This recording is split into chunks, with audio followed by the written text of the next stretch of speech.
এবং না বুঝতে পারলে প্রশ্নও করতে পারবা সাথে সাথেই।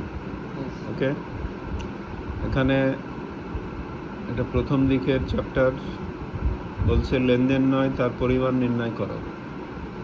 একমাত্র দেখো পণ্য ক্রয়ের 23 নম্বর অঙ্ক দেখো।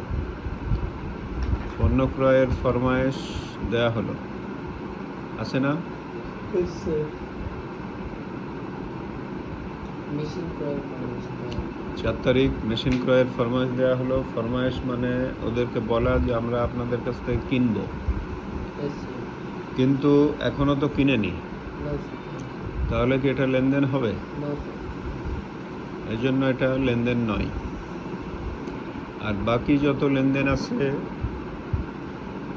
সব কিছু দিয়েই আর্থিক অবস্থার পরিবর্তন হবে, বাকি সব কিছুই লেনদেন। ক্লিয়ার? আর কোনোটা কি মনে হচ্ছে তোমাদের যে লেনদেন নয় এমন হতে পারে?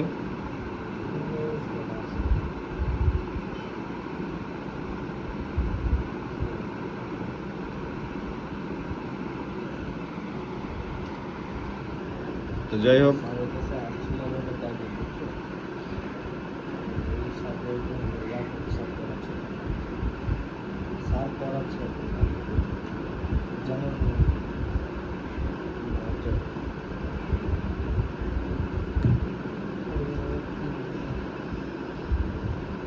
এখন তাহলে আর কোনো কিছু কি মনে হচ্ছে লেনদেন না এমন? বাকি সবগুলো দিয়েই আর্থিক অবস্থার পরিবর্তন হবে।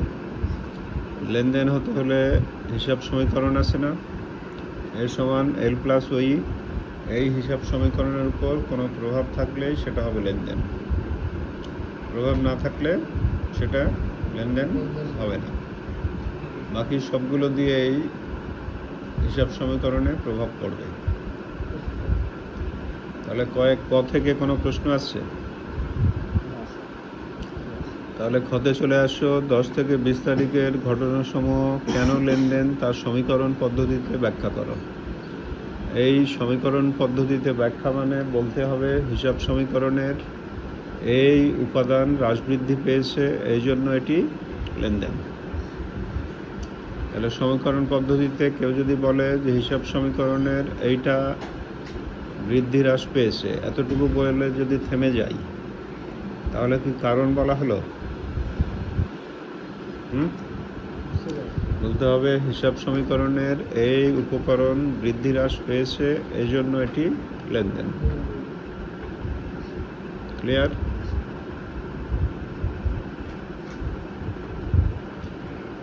সেভাবে দেখো মক্কেলদের আইন নগদে আইনি সেবা দেয়া হলো। আইনি সেবা দিলে নগদ বাড়ে। নগদ তো হচ্ছে 1 নম্বর অ্যাসেট, তাই না? এ বৃদ্ধি পাচ্ছে, আর আইনি সেবা দেওয়া একটা আয় দিয়ে ওই কি হয়? বৃদ্ধি পায়। কারণ ওই এর ইকুয়েশন ওই সমান সি প্লাস আর মাইনাস ইএক্স মাইনাস ডি। যখন আর এর মান বসাবা তখন ওই বাড়বে না কমবে? বাড়বে। এজন্য এই ল্যাঙ্গুয়েজটা তাহলে কীভাবে লেখা হচ্ছে? হিসাব সমীকরণের এ ও ওই বৃদ্ধি পাওয়াই এটি লেনদেন। ক্লিয়ার?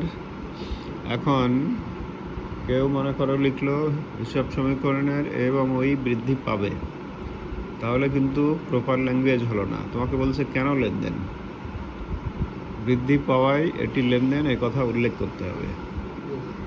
অথবা এটার উত্তর করার সময় নিচের মতো ছক টানলো, তাও হবে না। প্রশ্ন অনুযায়ী উত্তর করতে হবে না, বলছে যে কেন লেনদেন এটা বলো। ক্লিয়ার? অফিসের কর্মচারীদের বেতন পরিশোধ